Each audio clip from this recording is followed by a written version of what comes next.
very important for you to even understand the product. A product is really just any form of human invention that is created to solve a particular problem. So it must be of human invention, it must add value, and it must solve a particular problem. For me, I think that as a product manager, really, your work really is strategy. You have to be very strong when it comes to strategy, making a product successful. Whether you are introverted or you are extroverted, they are introverted that when it comes to doing their work, they are excellent at it. And an extrovert, you can be an extrovert, but that doesn't mean that when it comes socially, you can be everywhere. When it comes kind of like nitty-gritty of managing people, you might mess it up. Be able to hold on to anything because you are supposed to know strategic, analyze the market. Although you don't even know anything about the product that they are going to bring into it. So that's why a lot of people will find it quite difficult. Like they are learning. It doesn't seem that they are learning anything. It's so broad. It's so broad that you watch it. So before you go ahead and watch this episode of the Tech Culture Show, one of the things that I would like you to do for me is to just like this video. There are a lot of people that watch these videos, but they just watch this video without just paying us our own homage, which is like to just like the video. So I'd like you to just do that now. Just click the like button and hit the subscribe button as well. It is one of the things that helps YouTube know that this video is very useful and more people are going to see this video. Hello everyone and welcome to the Tech Culture Show. I am Coach Atam right here with another brand new episode of the Tech Culture Show. Of course, as you know, on this show, we help you understand the different career paths and the different businesses you can do using the tools of the internet that can help you improve your income. So basically at the core, what we want to do with the Tech Culture Show is to help you make money through ICT. I have with me here Mr. Tomiwa. He is a product manager, and today's episode is going to be about product management. Product management, from my perspective, is such a mysterious field of study, such a mysterious tech field. I manage product myself, and I understand what product management is, but I cannot explain it to other people because it's complex in a way. So I would like you to explain what product management is in very simple terms. Product management, as you mentioned, can be mysterious, and that is because it's not a very well defined field. Managing products depends, like how you even manage your products and your day-to-day activities when it comes to managing products. It depends on a whole lot of, criteria. Where number one, like where the company is, in terms of their product life cycle, whether they're in the introductory phase, they're just entering into the market, or whether they're in the growth phase, or whether they've got into like a plateau in the market where they are trying to consolidate, their market share and things like that. That impacts your strategy as a growth person. As a product person. Another thing that also impacts your work as a product manager is also the kind of company that you work with. If you're working in like a proper enterprise organization, the kind of structure that your company is in, that your company operates with, different factors really, impacts what you do as a product manager. So it's not very well defined, how you manage products in a very large company like Microsoft or like the Big Five. It's different from how you manage products when you are in a startup. You understand? So that's what contributes to some of the different, why it's quite difficult to grasp. And that's also because of the nature of products too. The product really is, any form of like human. That would be my next question, which is what is product? So if you can define what a product is, then we can understand what management is. Yes. So it's very important for you to even understand the product. A product is really just any form of human invention that is created to solve a particular problem. So it must be of human invention, it must add value, and it must solve a particular problem. So water, for instance, or maybe water from like a well, for instance, or maybe let's say rainwater that I just take. It solves a very important problem, but it's not like human invention. So it cannot be commercialized. Okay. But when you start to take it and then you bottle it, and then put a label to it, and then you start to take it to, like some specific places where people are able to have access to it when they have like specific access to it, then it becomes a product, So, and as a product manager, your job really involves, managing the entire life cycle of that product from the process of initiation, ideation, market research, trying to ascertain if that product is, if there's a market in that product. There's a very common saying that you can find a gap in the market, but can you find a market in the gap? So the fact that there's a gap somewhere doesn't mean that there's a market in that gap. So once you notice that gap, you also need to, your job is also to discover the market in that gap, if it is of like real commercial value, and if you invest resources into it, it will actually make sense, in terms of return on investment. And then when you find that market in the gap, you've created a strategy around it that, okay, there's actually a market in the gap. You've done all your market research, you've quantified the market and all of that. Then you're now going into the process of like developing the product, putting together resources, developing that product so you can solve that gap in the market. And then you then take the product into the market, and after you take the product into the market, you start to learn again, and then you start to iterate, to pivot, to pivot so you can be able to meet the needs of your customers. You begin to learn them a lot more, and then so if it's very broad, you get, so it can be very difficult for someone that is just coming into the product field to kind of like really understand how to maneuver his way around it. I really can admit. Just going back to the definition of product management, let's compare and contrast products and projects. Okay. Because when it comes to career, there's project management, there are project managers, there are product managers. Help us explain when you've explained what product management is, given an example, what is project management and which one is better? So somebody wants to learn, somebody wants to get into this field. Mostly I want to believe that they're motivated by money, right? They want to make money out of its career path. Which one is more lucrative? But first, tell us the difference or the similarities. Let's go a bit into like what is a project, so we can understand what it means to manage a project. So I might not be able to give like a perfect academic definition of what the project is, because there are different schools of thoughts. When you're going to project management, is project management defined by PMBOK. Project management defined by this particular institution. Big word on you get. But there are three key things when it comes to project management: that's scope, time, and budget. Okay. So it's a human endeavor which must be accomplished within scope, within a particular time, and within a particular budget. So they give you a budget that want to do this, want to perform this particular initiative.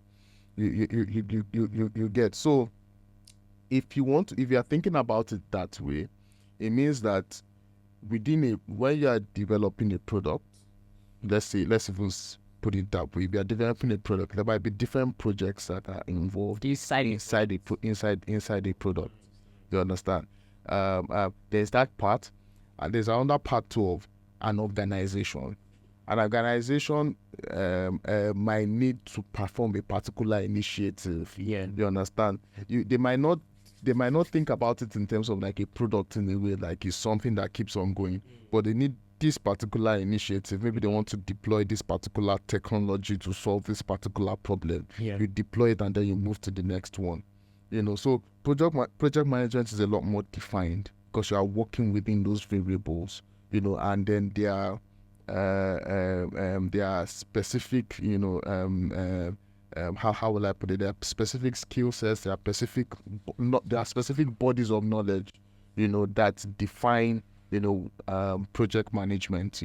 So if you are going with Prince 2, there's a body of knowledge for Prince 2. Yeah. These are the systems and processes that we do when it comes to Scrum. This is for Prince 2. If you are doing Agile Scrum, this is how you do Agile Scrum. There are specific processes in terms of how you manage a project when you are using this particular methodology. Yeah. So project management is much defined in that particular regard. But product is always evolving because a product never finishes. You are always solving that problem. You're always understanding your customer. And I would say product management is a lot more strategic. Okay. So there is the day-to-day aspect of managing a product. So maybe you're analyzing metrics, you are interviewing your users, you are kind of like interfacing with like your engineers and letting them know, okay, this is this is like the next phase of what we want to do. Yeah. It's always evolving, but project management is very fixed. So you have all of your resources, and say, okay, we want to do this now, we want to do this now, we want to do this within 3 months, we want to do this within 9 months. And then you are constantly blocking and tackling, ensuring that everything is aligning. Everything is aligning with that specific goal. So let me just round this up. So we project is define start, define finishing. There's a defined start and defined finish of a project. And your capacity, your strength as a project manager is your ability to be able to gather all of those resources to ensure that you guys finish at that place and deliver, excellent work. As a product, your goal is more, what is your impact on the market? Okay, are we solving the right problem? Okay, now that I want to make a strategic pivot, okay, based on our understanding of the market of the consumers, I think this is a better problem for us to solve right now. So you're always thinking, what is next? What is next? What is next? So there is no definite end in mind. Exactly. Who makes more money, basically? Who makes more money? So it depends on the environment that you are in, really. So you can be in like an enterprise environment where being a project manager is a lot more, is of more value. They don't. I say enterprise. Can you give us an example? Maybe like a bank, or maybe with like a telecoms company. Maybe you're working with like a network, oil and gas or something like that, where the environment is defined. You understand? The environment that you are deploying the project into is defined. Everybody knows what is the A, B, C, D of this particular environment. You are deploying this system. You get, but when you are working in you are mostly deploying a product into like exactly. So you need to start studying. There's a lot of unknown. Exactly. There are a lot more unknowns in when you are deploying product. So, but I also think that because of that, it's also very important as a skilled person, as a professional, to build leverage. So when you are entering into any career at all, you are constantly thinking about, okay, what is the expertise that I'm building in here that is not easily replicable? That somebody cannot just start tomorrow and then it can be like a very strong competitor to me, and they start wondering that, okay, why am I paying this guy so much? Why am I paying this guy so much? So much money. So that's why sometimes, because of the definite nature of project management, if you go and study this particular process or Prince 2, it might be easy for you to be able to fit into organizations because this is a defined system. But product management can be a bit undefined. So that means if you're a product manager in Nigeria, for instance, it might not be as easy for you to find a job in a different client, maybe in like the UK or in Canada or something like that. Because it is not defined, it means that probably the way they build products there it's different. Might be, you will need some time to acclimatize to it. You get, so that's kind of like the major difference between So basically, you make money based on the environments you are in, not necessarily whether you're a project or product manager. Yes, and very, very important, you need to build that competitive edge.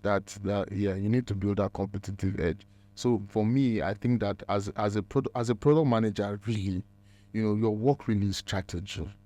You have to be very strong when it comes to strategy, making a product successful. So you see that some people are like fintech product managers. So they understand the landscape of financial technology, and then they understand how to, bring products, into that landscape, the kind of people they should connect with, in order for you to be able to achieve a particular product goal. Yeah. So it's not always very easy to understand the full landscape the way they do. So they've invested a lot of time to understand these are the different guys that are working here. These are the kind of, APIs you can get from here. These are the kind of APIs you can get from here. This is the kind of license that you need. These are the requirements to get this kind of license. And then they help you to put all of those things together. They build the competence there. So if you are moving into a different industry too, maybe healthcare or something like that, I don't know, you can build a particular competence there. So it's very important, because as you are learning product management, look for that. It's not easy to find. You might have to kind of like do it well, like do the normal stuff. You are doing normal day-to-day tracking of metrics, doing all of those things. You are not safe. You are not safe, because everybody can do that too. You understand? Yeah. You are not safe. As you are getting competence in that too, start to look for that unique edge, that you can build off of. I remember I got a guest on this show about some episodes back that said that you must build competence, said exactly what you were saying, which is build competence in a specific area. I guess we're talking about data analytics back then. I was talking about the fact that you should know data analytics in a strategic sector. Is it data science for health, data science for production, data science for finance? I agree. That you should build competence in a particular sector. And what we see nowadays is that people just want to get in and say, where can I make the most money? But I think that is the wrong mindset towards it. And of course, I know money can be a motivation towards getting into tech, but you should also have passion for a specific field, right? Tech doesn't stand on its own. Tech is built on top of existing sectors. Just like I was talking about finance and technology. I get my next question now is that, what is a career path of a product manager? From scratch, somebody that is fresh product management, wants to start product management as a career. What is a career path like, maybe for the next 1 year or 2 years? My advice might be a bit unconventional, so take it with it. Like if it's something that you choose to take, fine. If it's something that you don't agree with, it's something that you can drop. So because product management can be a bit undefined, so sometimes I like to think that you want to start with some of the more defined parts of a product. So when you start to understand really how a product works, when you then move into the strategic parts, you have like some background information for you to that to be built on. Maybe things like understanding the software development lifecycle, maybe taking a Scrum class, you understand, working with a bit of the of engineers, maybe doing a bit of software testing, talking to customers a bit, knowing, talking to customers, doing all of those tangible parts, and as you are doing all of those tangible parts, you are constantly interfacing with maybe a product manager, really. Doing a bit of analytics to maybe Mixpanel or Amplitude, because that's a very important part of product management. Metrics is super important. So if you can start to build some of those tangible, more defined roles, while interfacing with with product managers, it would be easier for you to break into like, okay, this strategic part of product management, because by the real product management is the strategic part. It's the strategy part. I can take an idea I can take a product from idea to market dominance. I can make an impact in the market. How can I do that? And if you are thinking like that from level 0, I don't understand the product. Everything that they'll be saying, process, the process, everything that we'll be saying, it will just be flying in the air. You will not be able to hold on to anything, because they'll be you are supposed to know strategic. Okay, analyze the market. You don't even know anything about the product that they are going to bring into it. Yeah. So that's why a lot of people will find it kind of difficult. Like they are learning. It doesn't seem that they are learning anything. It's so broad. I mean, it's so broad that you watch it. You understand? So that's my own 2 cents. It might not be for everybody, and I'm also willing to evolve on that too. Yeah. But pick specific paths that are a lot more tangible. Use that as your. So that makes a lot of sense because and a lot of people come to us at digital skills but and say, "Oh, we want to learn product management." I tell them, you know what? Start with UI UX design. Start with that, or start with data analytics. Because the truth is, product management is a combination of all these things. Yes. Yeah. And in product management, there's what we call technical product managers, non-technical product managers. So the difference between non-technical product managers and normal product managers. So technical product managers are guys that have a very good understanding of the engineering part, of developing products. It might not be in depth, but they're able to manage engineers. So they're able to speak their language, they're able to interface with APIs, and things like that. Yeah. So those are more technical product managers, technical in terms of the actual product engineering. Knowledge. While the typical non-technical product managers are strategic product managers. You have to do strategy. They will give you a scenario like this and you have to crack it. Yeah. Do you understand? If you are just doing normal stuff, they can push you out anytime. You get? Yeah. So if you are now sound technical, that's when you now know that you have a feet to stand on. Yeah. But before you get to that level, you have to quickly find a strong competence. So for me, for example, my core competence is in marketing.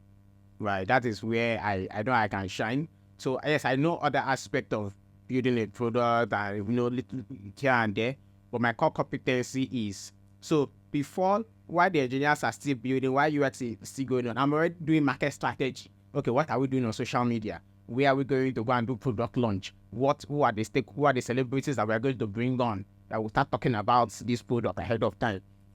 So I guess that's my own core competency. So what are the qualities of a good product manager?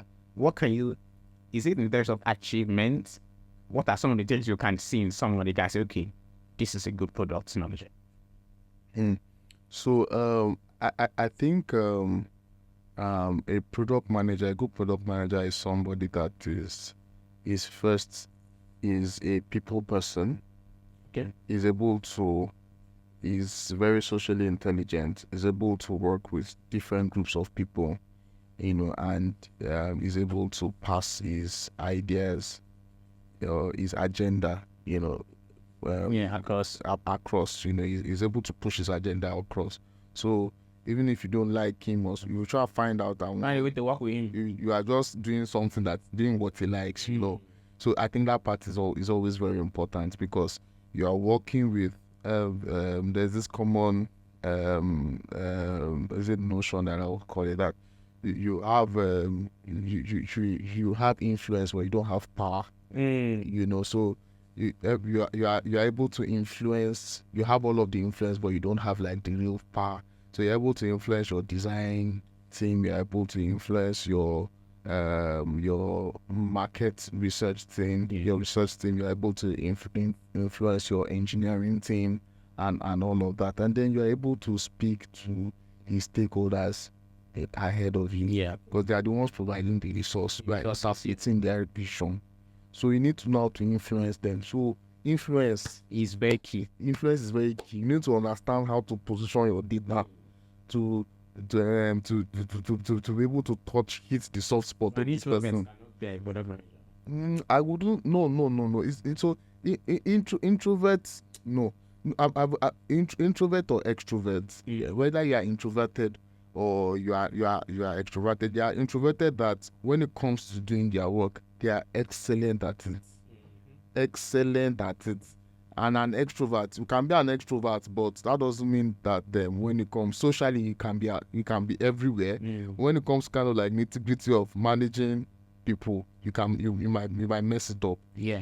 So your personality, you can find you can find your rhythm with any of those with any of those personality types. So you need to be able to manage down, and you need to be able to manage up. Okay. I think that personality types now brings me down to my next question, which I guess we're going to be wrapping it up. One of the shows you say you love so much is Recrashed.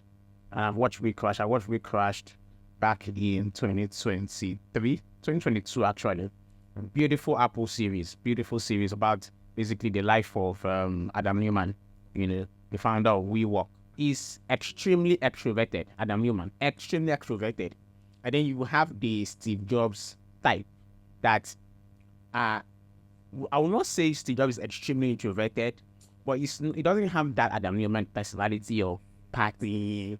And then Newman will throw parties for team bonding, and everybody will get high, and he will say, "No, it's what it's. That's how to go in team." So talk to us about We Crashed. Why are you enjoying that film so much? And let's just talk about that on a lighter note as we're wrapping up this episode. So the WeWork story is a phenomenal story. It's both phenomenal, but at the same time it's also quite kind of like weird how like a company, we're talking about kind of like new products or existing products. Co-working space has been existing for years before WeWork. This guy came and kind of like everybody dreaming before that time we're playing. Honestly, I remember like I new energy to the industry. Exactly. I this guy doing it. So it's quite interesting, how I'm trying to kind of like walk through it and see some of the how he was able to go about it and things like that. So, but at the same time too, I also think that it's also very important to kind of like lean into your own person. Find your person, really who you are. Like your own how you like to influence things, and really come into it. So that's something that I've noticed from like studying people that are like highly effective, highly successful. They understand their pattern. They understand their pattern. So when they are in environments that is not in line with how they typically get things done, they always get uncomfortable. They know that this is not my way. It's not as if this way is not going to work. But this is not typically how I do things. This is not how I do things. So it's very important for you to find, how you typically get things done, the kind of things that attract you, and then you can project that.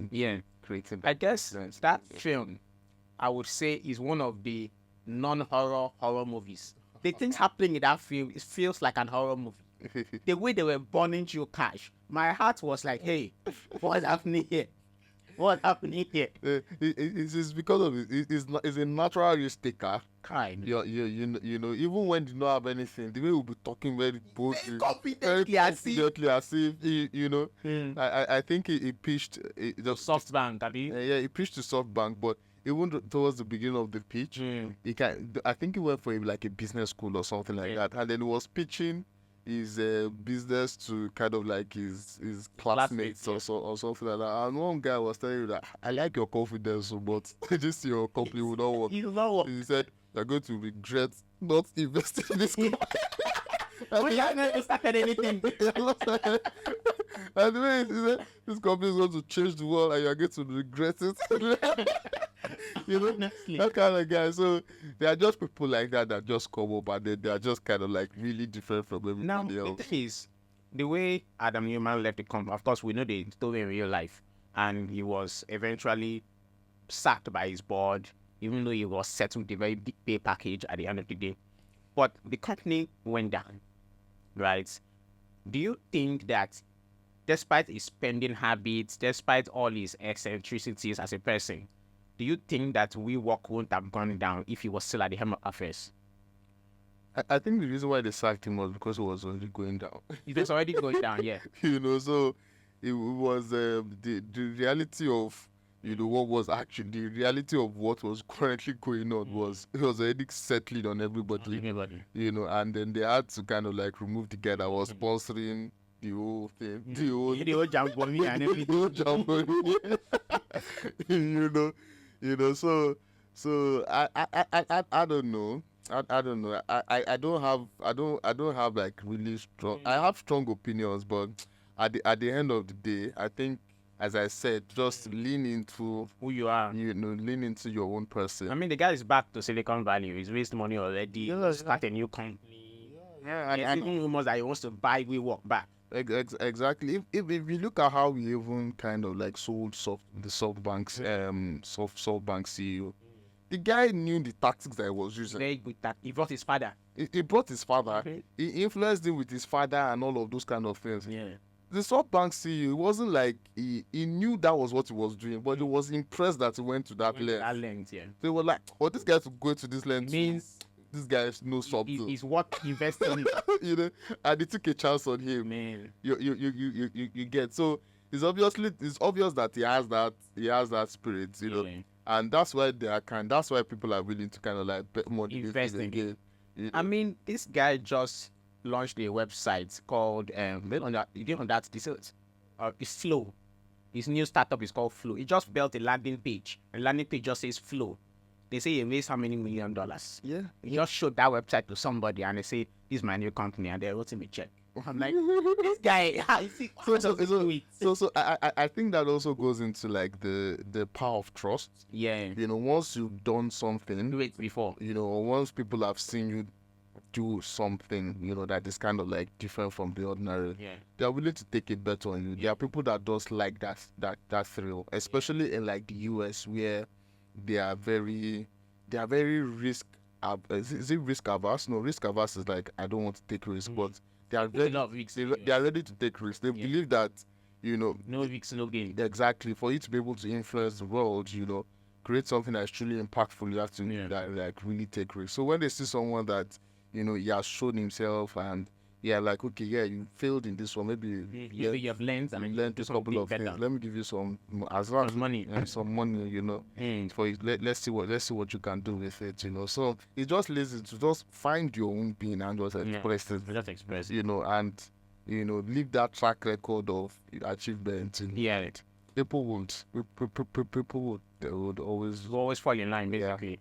Thank you so much. We used to be high five at the end of our episode of podcast. Thank you so much for coming on the Tech Culture Show. We really appreciate you. You are very, very knowledgeable in the field of product management. Honestly speaking, you really, if that would give you time, you will have scattered the place for us. It's my pleasure. Thank you. Thank you so much for having me. All right, guys, that is how we'll wrap it up. Don't forget that this is where we talk so much about how to actually make a living on the internet space. Today we're talking about product management. I believe in one of our previous episodes we've talked about project management. So I think you should watch these 2 episodes side by side to see what we've talked about project management and product management. We need you to like this video, subscribe to this channel, and hit the bell notification because these kind of videos are here to educate you. And I hope to see you in the very next episode.